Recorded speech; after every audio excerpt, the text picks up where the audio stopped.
Kak Sandri, masa bahas dewasa terus sih? Kapan kita bahas terkait dengan vitamin anak-anak gitu ya, atau suplemen buat anak-anak?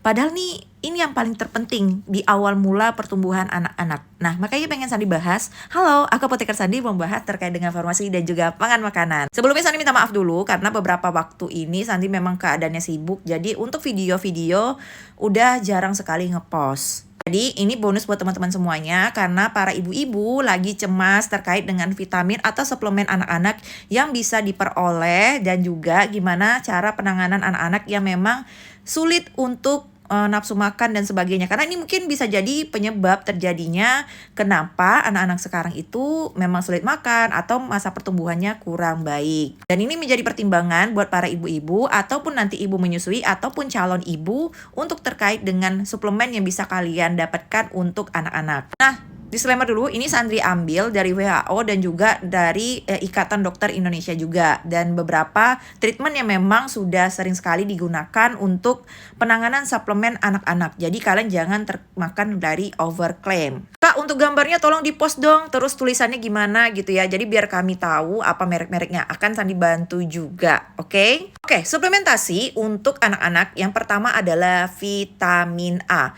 Bukan hanya untuk orang dewasa, bukan hanya untuk ibu menyusui, ibu hamil, dan juga untuk remaja pun ini vitamin A ini juga sangat dibutuhkan. Apa gitu Kak Sandi vitamin A? Karena vitamin A ini bisa membantu bukan hanya untuk mata, tetapi bisa untuk kulit. Nah, banyak survei yang membuktikan bahwa vitamin A ini bisa membantu untuk mencegah penyakit diare yang menyebabkan 28% anak meninggal dunia atau bayi meninggal dunia karena yaitu kekurangan cairan tubuh. Dan juga menurunkan angka 24% dari anak-anak yang kematiannya disebabkan kekurangan vitamin A, seperti itu. Tapi kelebihan vitamin A juga tidak boleh, seperti itu ya guys. Dan juga hati-hati kalau kelebihan vitamin A itu bakal banyak yang terjadi, bisa jadi keguguran atau sebagainya kalau untuk orang dewasa. Hanya saja kalau untuk anak-anak itu dibutuhkan hanya 100.000 international unit. Dan kabar baiknya sebenarnya ini pemerintah sudah ada ngasihkan vitamin A untuk teman-teman semuanya. Nah, inilah contoh terkait dengan produk-produk yang di posyandu itu ya guys. Nah, ini yang 100.000 dan yang merah ini 200.000 international unit. Jadi kalau kalian yang untuk bayi itu biasanya pakai yang ini, yang biru, sedangkan yang untuk orang dewasa ataupun anak-anak remaja di atas 2 tahun itu bisa pakai yang ini atau di atas 24 bulan. Nah, selain itu apa Kak Sandri? Kalau selain itu mau nggak mau kalian harus konsumsi banyak makanan sayur vitamin A seperti ini. Teman-teman bisa searching sendiri terkait dengan makan makanan yang mengandung vitamin A ya, seperti ini. Banyak banget. Kalian bisa dapetin dimanapun dengan makan makanan seperti ini gitu ya. Ataupun ini salah satu nanti penunjang MPASI buat anak yang pastinya harus ada vitamin A-nya. Ingat 4 sehat 5 sempurna. Kalian cari suplemen-suplemen yang vitamin A itu banyak juga beredar. Salah satunya paling murah meriah ini ya, bisa kalian dapetin, terus yang ini dan sebagainya, banyak sekali. Nah, itulah penyebab kenapa waktu itu di Eropa mengurangi konsumsi vitamin A dari kosmetik karena penyerapannya dalam tubuh itu juga terlalu banyak.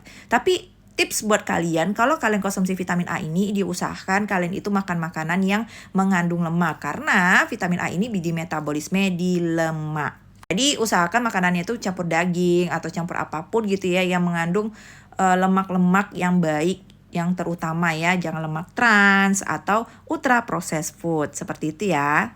Nah, selanjutnya adalah yang kedua adalah vitamin D. Jadi kalau vitamin D buat teman-teman semuanya itu udah sering sekali Sandri tekankan, mau bayi, balita, dan sebagainya. Karena vitamin D ini terkait dengan pertumbuhan tulang. Jadi buat teman-teman semuanya, kalau kalian dapat suplementasi kalsium, sebenarnya itu dibantu oleh vitamin D ini gitu. Bukan hanya untuk tulang sih, sebenarnya untuk kesehatan pun juga. Apalagi kalau anak-anak yang kena flu, kena ISPA, apalagi yang terkait dengan paru-paru ya. Nah, itu biasanya lebih ditekankan untuk suplementasi vitamin D. Atau anak-anaknya berjemur dulu sekitar jam 9 sampai jam 2, kan nggak mungkin jam 2 panas-panasan ya, jadi 12 kedua itu udah wow gitu ya. Tapi sebenarnya kalau mau yang dapat vitamin D maksimal tuh jam segitu. Kalau mau jam 9, jam 10, tapi diajak anaknya bermain dulu dan berjemur. Nah, setelah itu nanti masuk ke rumah. Agak sekitar setengah jaman aja kayak gitu. Nah, untuk hal ini menurut Sandri adalah dikurangi terkait dengan susu formulanya. Jadi kalau kalian pakai Sufor atau susu formula, kalian bisa ganti dengan suplementasi vitamin D. Kalau menurut Sandri ya. Tapi kalau terserah teman-teman semuanya karena pendapat kalian kan berbeda-beda ya guys. Tapi kalau menurut Sandri susu formula dikurangi tapi vitamin D-nya dinaikkan supaya untuk daya tahan tubuh anak-anak dan juga mengontrol kadar gula yang saat ini sudah mulai naik ya guys, indeks glikemik tubuh. Jadi kalian bisa konsumsi vitamin D. Untuk sumbernya banyak sekali. Inilah adalah sumber-sumber vitamin D yang bisa kalian temukan dimanapun dan kapanpun dan di sekitar teman-teman semuanya ya. Merek yang ditawarkan untuk anak-anak ya guys banyak sekali. Tapi kalau yang di Indonesia ini Sandi baru tahu yang cuman ini ya guys, yang sirup ini.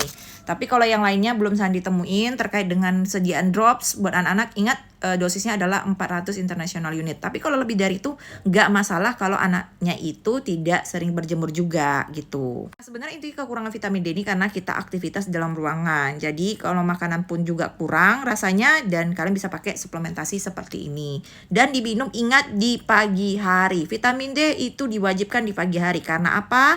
Akan mengganggu tidur anaknya nanti kalau diminum di malam hari. Karena dia akan menurunkan hormon melatonin yang untuk kita tidur. Ini adalah zat besi. Ini yang paling terpenting dari semuanya dan tiba-tiba ini bisa menjadi salah satu bumerang bagi kalian yang anak-anaknya nggak tahu nih kenapa tiba-tiba dia itu demam dan sudah dicek laboratorium dan semuanya tidak ada kendala apapun, ternyata dia defisiensi zat besi, bisa jadi demam. Lagi kalau zat besi ini terutama untuk otak ya guys. Jadi kalau kalian yang merasa kak aku ini kurang dalam terkait dengan daya ingat atau segala macam pun, siapa tahu kalian kekurangan zat besi. Karena kelemahan dari Indonesia adalah terkait dengan yang namanya kita pemeriksaan laboratorium terkait dengan vitamin dan mineral itu sangat kurang sekali. Dan juga tidak ditanggung BPJS. Untuk bayi itu biasanya disarankan 3 bulan di awal itu konsumsi zat besi. Baik itu dari makanan dan juga baik itu dari suplemen. Ibu yang menyusui itu disarankan banyak juga minum zat besi ya, atau mencari makanan yang mengandung zat besi. Nah ini adalah semua sumber dari zat besi yang bisa dikonsumsi ibu dan anaknya yang lagi MPASI. Merek-mereknya kalian bisa cari di sini ya guys, atau merek lainnya banyak. Tapi kalau untuk anak tuh biasanya balita itu udah sediaan drop ya. Ingat belakangnya ada sediaan drop bentuk sirup seperti ini. Seperti itu.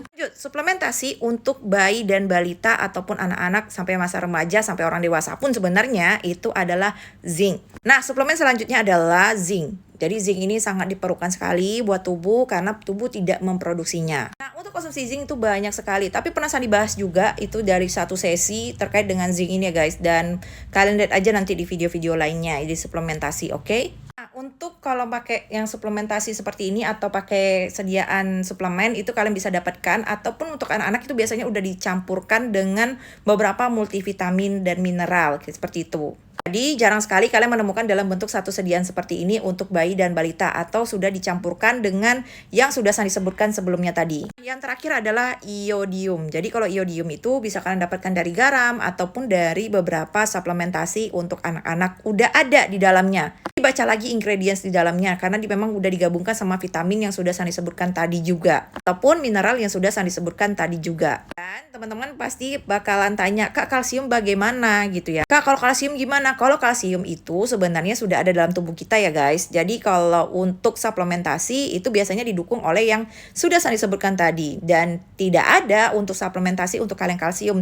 Dan Sandi mengambil kesimpulan bahwa kalian yang memakai suplemen yang menggunakan kalsium sebaiknya dikurangi saja, tapi kalian konsumsilah vitamin-vitamin atau mineral yang sudah saya sebutkan tadi. Seperti vitamin A, vitamin D, terus mineral zat besi, zinc, dan juga mineral iodium. Itu saja yang disarankan dari kalian kecil dan bayi. Bahkan itu juga untuk orang dewasa itu aja kalau kalian mau konsumsi suplemennya. Oke lah, segitu aja dari Sandri. Terima kasih buat teman-teman semuanya. Tapi kalau kalian mau nanya terkait dengan suplemen lainnya akan Sandri bahas juga. Kenapa vitamin C atau vitamin lainnya itu juga penting sebenarnya. Hanya saja memang direkomendasikan untuk bayi balita di awal usia itu yang seperti yang Sandri sebutkan tadi. Oke, segitu aja dari Sandri. Terima kasih. Salam apoteker Sandri.